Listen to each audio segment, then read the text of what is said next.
உனக்கு எத்தனை தடவை சொன்னாலும் புரியாதா? நீ ஏன் அந்த பையன பார்த்து எதுவுமே கத்துக்க மாட்டேங்கிற? உன்னால எனக்கு எப்பவுமே தலகுனிவு தான். பெற்றோர்களே, இந்த வார்த்தைகள் உங்க வீட்ல அடிக்கடி கேட்குற ஒண்ணுன்னா, ஒரு நிமிஷம் நில்லுங்க. இந்த வீடியோ உங்களுக்கு தான். நாம எல்லோரும் நம்ம குழந்தைகள காதலிக்கிறோம். அவங்க நல்லா வரணும்னு தான் இதையெல்லாம் சொல்றோம். ஆனா, மருந்துன்னு நெனச்சு நீங்க குடுக்குற விமர்சனம் உண்மையில அவங்க நரம்பு மண்டலத்துல அரிச்சிட்டு இருக்கிற ஒரு அமிலம்.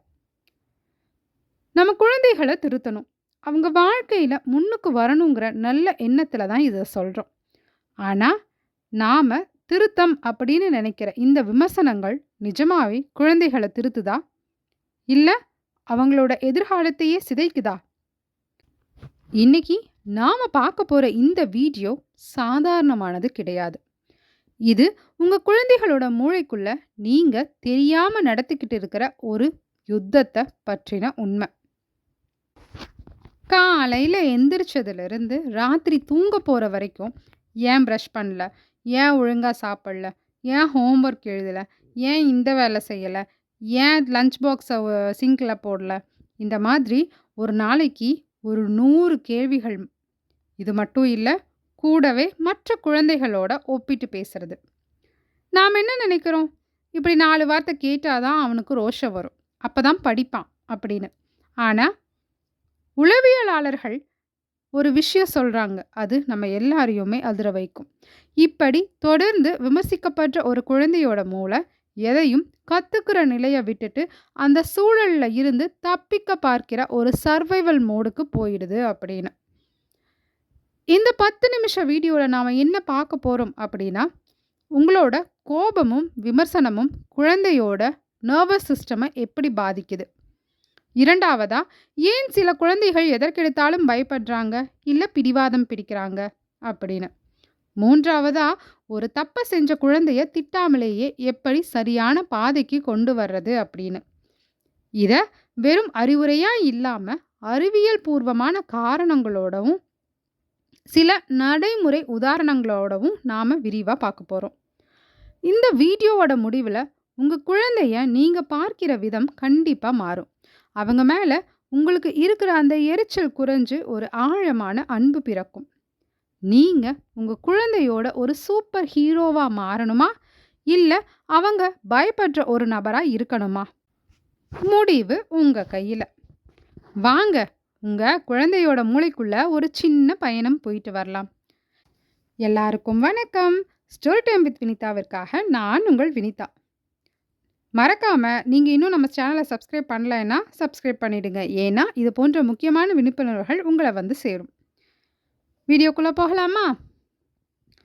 பெற்றோர்களே, குழந்தைகளோட நர்வஸ் சிஸ்டம் இந்த நூலிழை மாதிரி ரொம்ப மென்மையானது. நாம் பேசுகிற ஒவ்வொரு தடித்த சொல்லும் அவங்க காதுக்கு வெறும் சத்தமாக மட்டும் போகிறது இல்லை, அது அவங்க மூளையில் ஒரு மின்சார அதிர்வை உருவாக்குது. உளவியலாளர்கள் என்ன சொல்கிறாங்கன்னா, நீ வேஸ்ட், நீ எதுக்கும் லாய்க்கு இல்லை அப்படின்னு திரும்ப திரும்ப சொல்லும்போது அந்த ஃபீட்பேக் அவங்க மூளையில் ஆழமாக பதிஞ்சிடுது. இதுவே தொடர்ந்து நடந்தால் அந்த குழந்தையோட மூளை ஒரு முடிவுக்கு வருது, என்னை சுற்றி இருக்கிற உலகம் எனக்கு பாதுகாப்பானது இல்லை அப்படின்னு. ஒரு குழந்தை எப்போ தான் பாதுகாப்பாக இல்லை அப்படின்னு நினைக்குதோ அப்போ அதோட வளர்ச்சி அங்கேயே நிற்குது. நம்ம மூளையில் 2 முக்கியமான மோட் இருக்குது. ஒன்று லேர்னிங் மோட், இன்னொன்று சர்வைவல் மோட். லேர்னிங் மோட் அதாவது கற்கும் நிலை. இங்கே தான் அறிவு, சிந்திக்கும் திறன், நிதானம் எல்லாம் இருக்கும். உங்கள் குழந்தை உங்கள் பேச்சை கேட்கணுன்னா அவங்க மூளை இந்த பச்சை நிற லேர்னிங் ஜோனில் இருக்கணும்.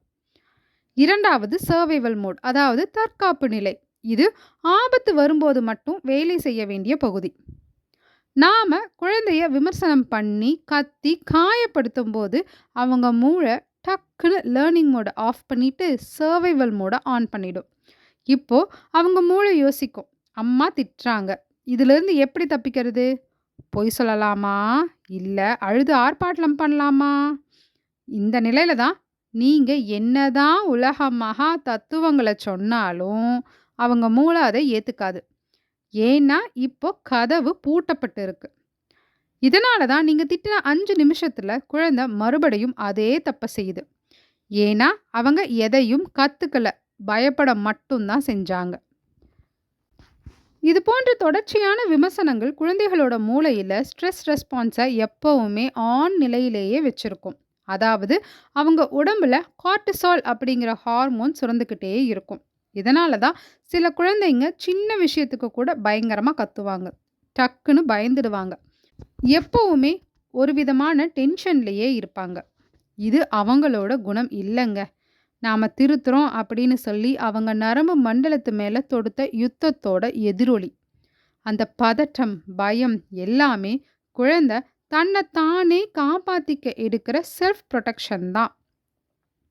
ஆக பெற்றோர்களாகிய நாம புரிஞ்சுக்க வேண்டிய முதல் பாடம் இதுதான். நீங்க ஒரு குழந்தைய திருத்தணும்னு நினைச்சா முதல்ல அவங்கள பாதுகாப்பா உணர வைக்கணும். பயம் இருக்கிற இடத்துல அறிவு வளர்ச்சி இருக்காது. சத்தம் இல்லாத பாதுகாப்பு தான் மூளைக்கு மிகப்பெரிய மருந்துன்னு உளவியலாளர்கள் சொல்றாங்க. தயவு செஞ்சு அந்த வார்த்தையை மனசுல ஆழமா பதிச்சுக்கோங்க. சரி, இது எப்படி நடைமுறை வாழ்க்கையில பாதிப்பை ஏற்படுத்துது அப்படிங்கிறதுக்கு சில உதாரணங்களை பார்க்கலாம். நாம அடிக்கடி பண்ற ஒரு பெரிய தப்பு என்ன தெரியுமா? ஒப்புமை பாராட்டுறது, அதாவது கம்பேரிசன். பக்கத்து வீட்டு பையனை பாரு, 90 மார்க் வாங்குறான், நீ ஏன் இப்படி இருக்க? அந்த பொண்ணை பாரு, எப்படி டான்ஸ் ஆடுறா, அவ சூப்பரா டிராயிங் பண்றா பாத்தியா? சரி, படிப்பு தான் வரல, அவ எப்படி ஸ்போர்ட்ஸ்ல இருக்கா, நீயும் அந்த மாதிரி ஸ்போர்ட்ஸ்ல ஏதாவது இருக்கியா? இப்படி கம்பேர் பண்ணிக்கிட்டே இருக்கிறது. சரி, பேரண்ட்ஸ் உங்ககிட்ட கேட்குற, நீங்க ஆஃபீஸ்ல வேலை செஞ்சுட்டு இருக்கும்போது உங்க பாஸ் வந்து பக்கத்து சீட்ல இருக்கிறவர் பாரு எவ்வளோ அழகா வேலை செய்கிறாரு, நீ ஏன் இப்படி மொக்கையா இருக்கன்னு சொன்னா உங்களுக்கு எப்படி இருக்கும்? அந்த ஒரு நிமிஷம் உங்க பாஸ் மேல உங்களுக்கு வெறுப்பு வரும், வேலை மேல ஆர்வம் போயிடும் இல்லையா? அதே தான் குழந்தைக்கும் நடக்குது. இப்படி ஒரு குழந்தைய இன்னொரு குழந்தையோட ஒப்பிட்டு பேசும்போது அந்த பிஞ்சு மனசுல ஐ எம் நாட் இனஃப், நான் போதுமானவன் இல்லை அப்படிங்கிற ஒரு ஆழமான தழும்பு விழுந்துடுது. நீங்க அவனை திருத்தணும்னு நினைச்சு சொல்ற அந்த ஒப்பீடு உண்மையில அவனுக்கு ஒரு விதமான தாழ்வு மனப்பான்மையை தான் விதைக்குது. அவனுக்கு அந்த பையன் மேலேயும் உங்க மேலேயும் ஒரு வித கசப்பு தான் வரும், முன்னேறணுங்கிற எண்ணம் வராது. இப்போ உங்க குழந்தை ஸ்கூல்ல இருந்து வந்ததும் பேக்கையும் ஷூவையும் கண்ட இடத்துல போடுறான்னு வைப்போம். ஏன் இப்படி பண்ற, உனக்கு எத்தனை தடவை சொல்றது, உனக்கெல்லாம் அறிவே இல்லையா, நீ எல்லாம் உருப்படவே மாட்ட, இந்த மாதிரி நாகிங் பண்ணா அந்த குழந்தையோட மூளை சர்வைவல் மோடுக்கு போயிடும். உங்க சத்தத்திலிருந்து தப்பிக்கிறதுக்காக பேக்கை எடுத்து வைப்பாங்க. ஆனா அது பயத்தினால செய்யற காரியமே தவிர அவன் எதையுமே கத்துக்கல. இப்படி தினமும் கேள்வி கணைகளால குழந்தைகளை வறுத்து எடுக்கும்போது அவங்க நரம்பு மண்டலம் எப்பவுமே பதற்றமாக தான் இருக்கும். எப்பவும் எதையாவது தப்பு பண்ணிக்கிட்டே இருக்கோமா அப்படிங்கிற ஒரு அலர்ட் மோட்ல அவங்க மூளையில செட் ஆயிடும். அதனால தான் சில குழந்தைங்க எந்த காரணமும் இல்லாமலேயே பயப்படுறது போலவோ இல்லை பதற்றமாவோ நமக்கு தெரிவாங்க. சில பெற்றோர்கள் சொல்லுவாங்க, நான் கத்துனா என் பையன் பதிலே பேச மாட்டான், அமைதியா தலையை குனிஞ்சிட்டு இருப்பான், சமத்து பையன் அப்படின்னு. ஆனா சைக்காலஜிஸ்ட் என்ன சொல்றாங்க தெரியுமா? ஒரு பெரிய எச்சரிக்கை தர்றாங்க. அந்த குழந்தை வெளியில அமைதியா இருந்தாலும் உள்ளுக்குள்ள அவனோட உடலும் மூளையும் பயங்கரமான டென்ஷன்ல இருக்கும். அதாவது ஒரு அழுத்தப்பட்ட எரிமலை மாதிரி. இந்த தொடர்ச்சியான பயம் நீண்ட காலத்துல அவனோட தன்னம்பிக்கையை முழுசா அழிச்சிடும். உணர்ச்சிகளை கட்டுப்படுத்த முடியாம எதற்கெடுத்தாலும் அழறது இல்ல திடீர்னு வெடிக்கிற குணம் இவங்களுக்கு வரலாம். ஸோ உங்க குழந்தை அமைதியா இருக்கான் அப்படின்னா அது அவன் சமத்து இல்லை, அவன் மூளை உங்களை கண்டு பயந்து போய் ஷட் டவுன் ஆகியிருக்குன்னு அர்த்தம்.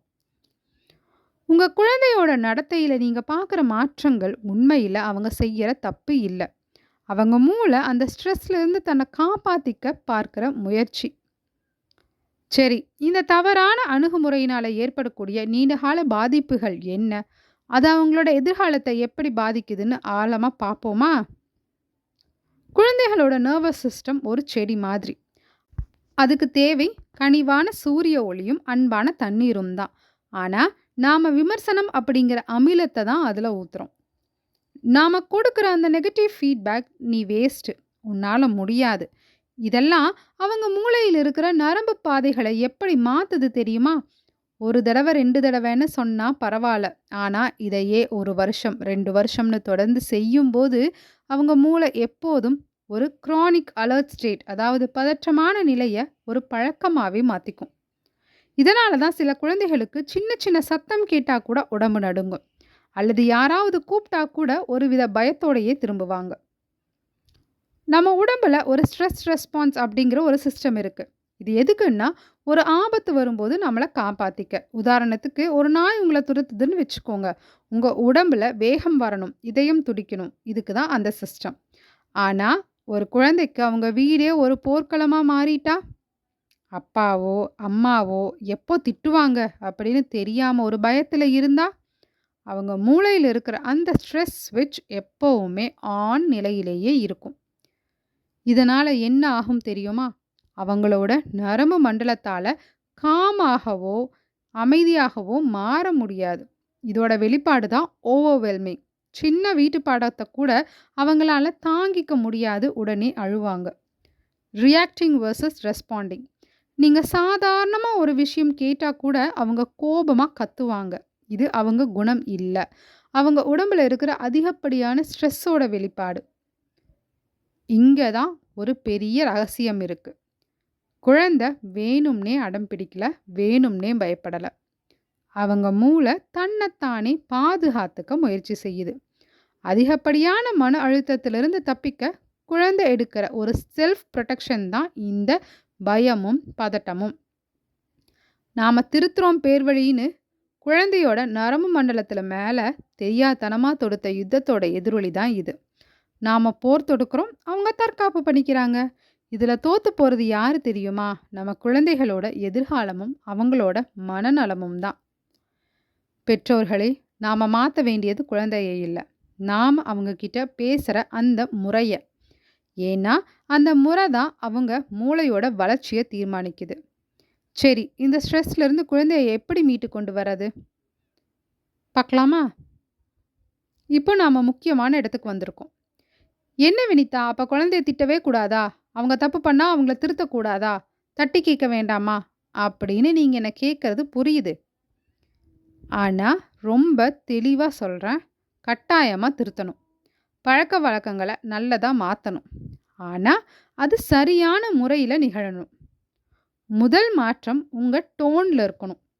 கத்தி கூச்சலிட்டு எதையும் சாதிக்க முடியாது. நீங்க கத்தும்போது குழந்தையோட மூளை ஷட் டவுன் ஆகிடும். நாம ஏற்கனவே பார்த்தோம் இல்லையா? ஆனா நீங்க அன்பா அரவணைச்சு பேசும்போது தான் அவங்க மூளை அறிவுரைகளை ஏத்துக்க தயாராகும்.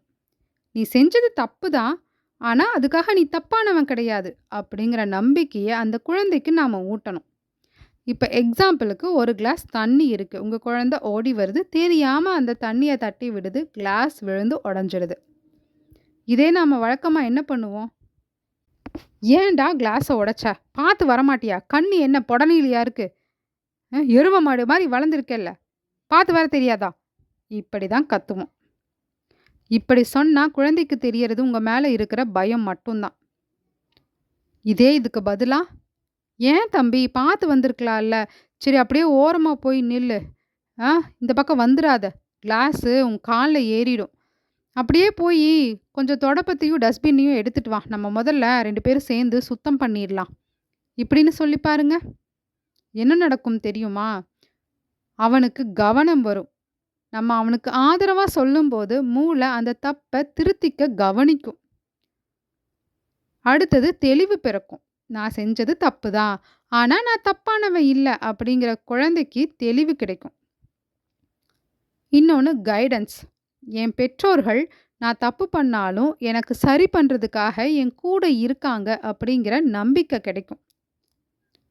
இந்த ஒரு மாற்றத்தால் குழந்தையோட மூளை ஃபியர் ஜோன்லேருந்து வெளியேறி லேர்னிங் ஜோனுக்கு வந்துடும்.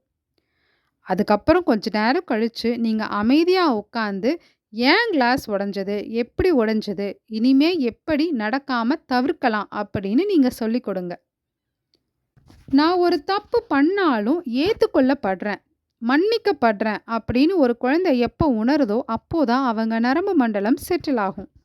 அப்போதான் அவங்க உங்கள் அறிவுரைகளை ஏற்றுக்குவாங்க, புதுசாக எதையும் கற்றுக்க நினைப்பாங்க. இதுதான் ஆரோக்கியமான பேரண்டிங். ஸோ திருத்தம் அவசியம். ஆனா அது அன்பால இருக்கணும். அதிகாரத்தினால அல்ல. சரி. இப்போ இந்த வீடியோவோட முக்கியமான தாரக மந்திரமே இதுதான். தவறுகள் கத்துக்கிறதுக்காக. நாம பாதுகாப்பானவங்க அப்படின்னு குழந்தையோட மூளைக்கு சொல்லிக் கொடுப்பதே ஒரு நல்ல பேரண்டிங். எடுத்ததுக்கெல்லாம் எரிஞ்சு விழாம, பாஞ்சு குறைக்காம, அந்த நச்சரிப்பை மட்டும் நீங்க கொஞ்சம் குறைச்சுக்கிட்டீங்கன்னா, உங்க குழந்தையோட அந்த ஸ்ட்ரெஸ் சிஸ்டம் ரீசெட் ஆகும். அந்த இணைப்பு அதிகமாகும்போது, அவங்க மன ரீதியா ரொம்ப வலிமையானவங்களா மாறுவாங்க. அவங்க உள்ளுக்குள்ள ஒரு அமைதி பிறக்கும். அந்த அமைதி தான் அவங்க வாழ்நாள் முழுமைக்கும் தேவையான மிகப்பெரிய மனநலம். அதாவது மென்டல் ஹெல்த். சரிங்க. இன்னைக்கு இந்த வினிதா உங்களுக்கு ஒரு சவால் குடுக்குறா. இன்னைக்கு ஒரு நாள் மட்டும் உங்க குழந்தை என்ன தப்பு செஞ்சாலும் கத்தாம, விமர்சனம் பண்ணாம, "பரவால்ல கண்ணா, இத எப்படி சரி பண்ணலான்னு பாப்போம்" அப்படின்னு அன்பா சொல்லி பாருங்க. அவங்க முகத்துல ஒரு நிம்மதி தெரியும் பாருங்க. அதுதான் நீங்க அவங்களுக்கு தரக்கூடிய மிகப்பெரிய பரிசு. சத்தம் இல்லாத பாதுகாப்பே மூளைக்கு மிகப்பெரிய மருந்து. இந்த வீடியோ உங்களுக்கு ஒரு மிகப்பெரிய மாற்றத்தை உண்டாக்கி இருக்கும்னு நான் நம்புறேன். இந்த தகவல் எல்லா பெற்றோர்களுக்கும் போய் சேரணும். அதனால கண்டிப்பா உங்களுக்கு தெரிஞ்சவங்க எல்லாத்துக்குமே ஷேர் பண்ணுங்க. உங்க அனுபவங்கள கமெண்ட்ல என் கூட பகிர்ந்துக்கோங்க. அதே மாதிரி நீங்க மாற தயாராயிட்டீங்க அப்படின்னா, ஐ அம் ரெடி டூ சேஞ்ச் அப்படின்னு மறக்காம கமெண்ட்ல சொல்லுங்க. உங்க ஒவ்வொருத்தருடைய கமெண்ட்டையும் வாசிக்கிறதுக்காக நான் ரொம்ப ஆவலா காத்துக்கிட்டு இருக்கேன். மீண்டும் ஒரு அழகான பயனுள்ள வீடியோவில் உங்களை சந்திக்கிறேன். ஸ்டோரி டைம் வித் வினிதா சேனலை சப்ஸ்கிரைப் பண்ணலைன்னா மறக்காமல் சப்ஸ்கிரைப் பண்ணிக்கோங்க. பெல் ஐக்கானையும் ப்ரெஸ் பண்ணிக்கோங்க. ஸ்டோரி டைம் வித் வினிதாவிற்காக நான் உங்கள் வினிதா. நன்றி.